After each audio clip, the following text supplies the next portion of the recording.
So Tulsi Gabbard recently dropped out of the presidential race and supported Joe Biden for president instead of Bernie Sanders. So why did she not support Bernie Sanders? Well, I have a few ideas. Let me tell you about them. My name is Sham Sharma. Welcome to the Sham Sharma Show.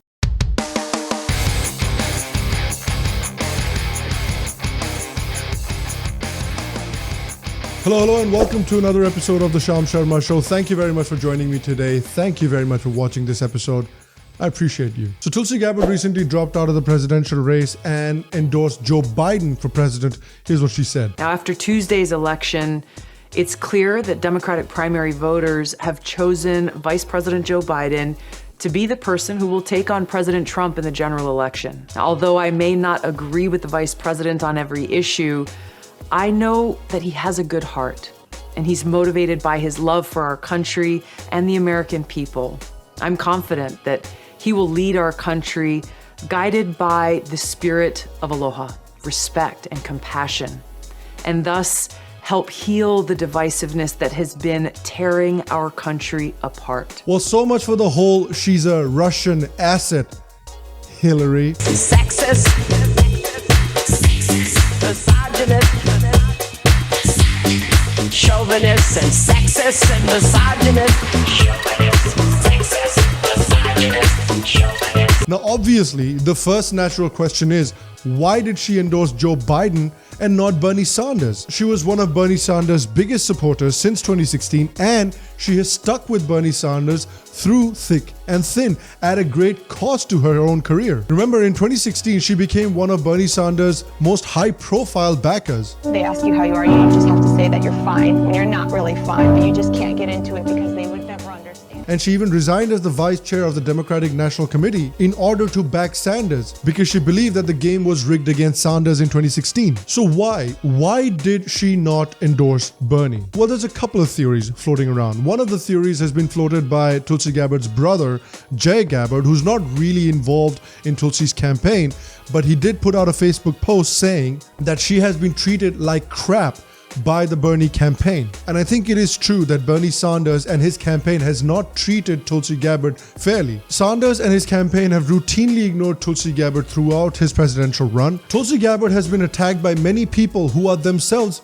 Bernie supporters, who have accused Tulsi Gabbard of being a Hindu fascist, some sort of a far-right Hindu nationalist and a Muslim hater. The national co-chair of the Sanders presidential campaign, Khanna, shared a disgusting article by a Christian supremacist and a known homophobe written only to smear Tulsi as some kind of crazy Hindu supremacist.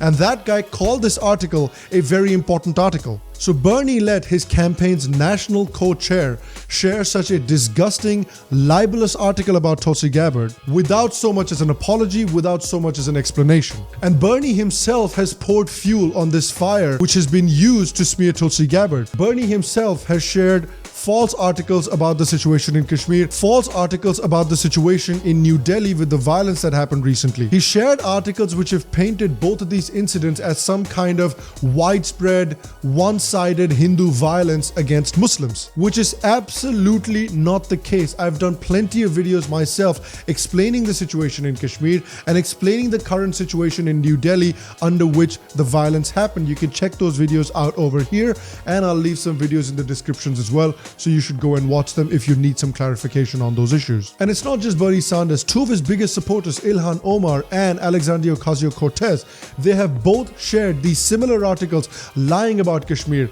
lying about the situation in New Delhi, which have furthered these same lies about Hindus. And these lies have been used as fuel to further anti-Hindu bigotry in the United States. And this anti-Hindu bigotry has been used to paint Narendra Modi as some sort of a crazy fascist. And so any person who has any kind of an amicable relationship with Narendra Modi is also, by association, a fascist. And that is exactly what these people have done with Tulsi Gabbard. They've painted her out to be some kind of a crazy Hindu fascist. And this whole time, Bernie has watched this stuff unfold and he hasn't said a word.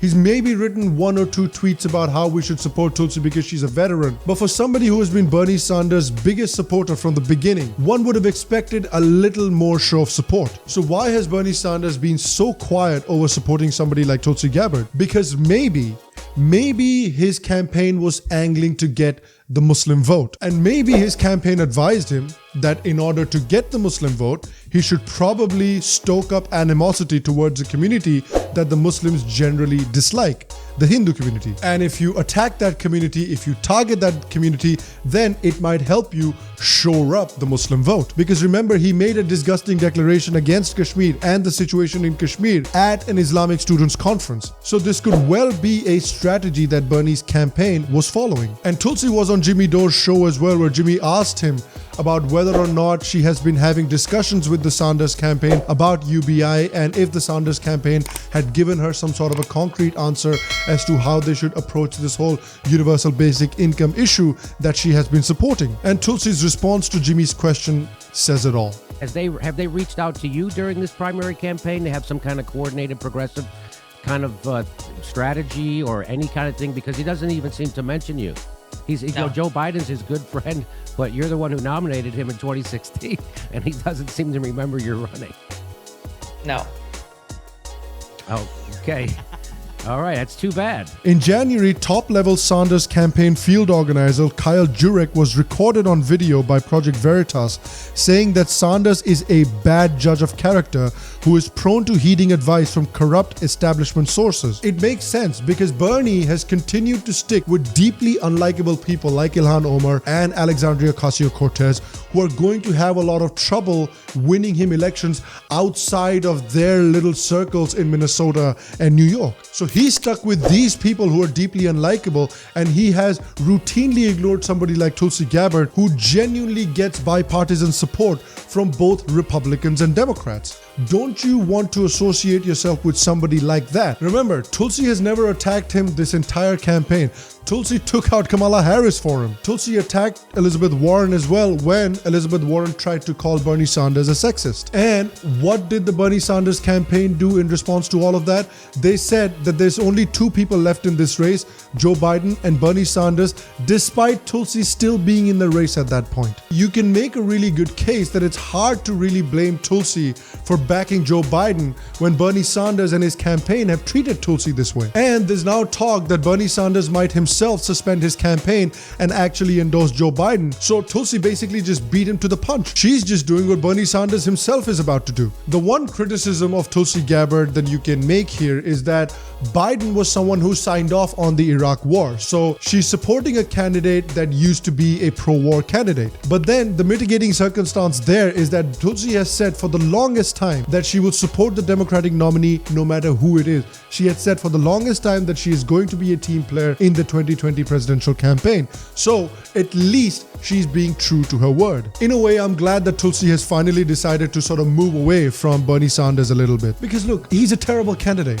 His foreign policy would have been an absolute mess. He has never really given a clear answer about what the cost of his Medicare for All plan is going to be. He has always dodged the question. He has always said that I don't have the exact figure in my mind right now. Remember, this is what Elizabeth Warren did. Elizabeth Warren, she came out and she put an actual number on her Medicare for All plan, and that number tagged her entire campaign because people realized that ensuring Medicare for All is going to be oppressively expensive. Not to mention that this guy is an open, avowed communist, somebody who has deep admiration for the USSR and an admiration for Cuba and people like Fidel Castro. So I hope that she can now distance herself from Bernie Sanders and she can carve out a niche for herself within the Democratic Party. What I liked about Tulsi Gabbard was that she was an anti-establishment candidate. What I liked about her is that she wasn't a cookie-cutter Democrat. She was someone who was willing to think for her own. She was someone who was willing to end these unending wars overseas that the United States is fighting. She was the one who openly revolted against the rigging and the match fixing that was happening within the Democratic Party. And she was someone who did not need to be overly PC. She was someone who did not need to attack the Jewish community